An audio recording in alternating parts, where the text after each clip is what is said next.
Maher gets it. The rest of these people have become pathetic. I mean, they stopped being comedians and they started becoming political activists. I mean, Jimmy Kimmel out here crying. I mean, it's pathetic. And so, my question is, if you're going to have a late night comedy show, at some point, people might expect it to be funny and not just a constant political screed against one party. And I don't know that this activism for 4 more years is sustainable. If you're going to market something as comedy, but the actual product is nothing more than sort of lowbrow political These people activism. represent the way a lot of people feel. So it would actually be interesting if the Trump folks could actually make us feel like we're not going to take away your rights. And that doesn't make sense. You think it doesn't make sense. A lot of people think that actually makes sense. That is the way a lot of people Yeah, that is their audience. Is that their mission, to be activists and not comedians? Well, sometimes the comedian does stop telling jokes and say serious things. And generally, a real comedian will have a serious moment in an hour-long set where I'm talking to you as a human to human, and then come in with a joke. But yes, comedians absolutely have the right to say serious, real things about the world. That has been a part of comedy forever, that we can say things that the average person wouldn't say. Just one other point. During the Biden years, there was nobody that provided more comedy fodder possible than Joe Biden. I mean, he was a walking. He was made fun of. He was absolutely not. He was left alone. Harris was left alone. No. They got nothing. They didn't get 10% of what they deserved. He's too old. He doesn't understand. I mean, he seemed like Gerald Ford, the way they portrayed Gerald Ford. SNL never got Biden right until Carvey came in the last couple of weeks. They roasted him at the White House Correspondents' Day. I think comedians actually have a different problem here, which is that I think people are a little bit bored of Donald Trump.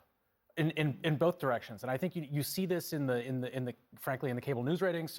You see it in circulation numbers and subscription numbers for publications that are not the New York Times. I think that the level of sustained interest, not just outrage, but just interest in following day to day, who did he fire today, that kind of stuff, I think is a lot lower. And I think it's not just a problem for news. I think it is a problem for the late night shows. If the late night shows were broadly of interest to people who can't stand Donald Trump, their ratings would be a lot higher than they are right now. Mm-hmm. And so I think that, the part of if you're a comedian who does not do a daily show that needs to be keyed to the news, I think the solution is that you are probably less political than comedy has generally been over the last few years, because I think people are exhausted. People might also want an escape.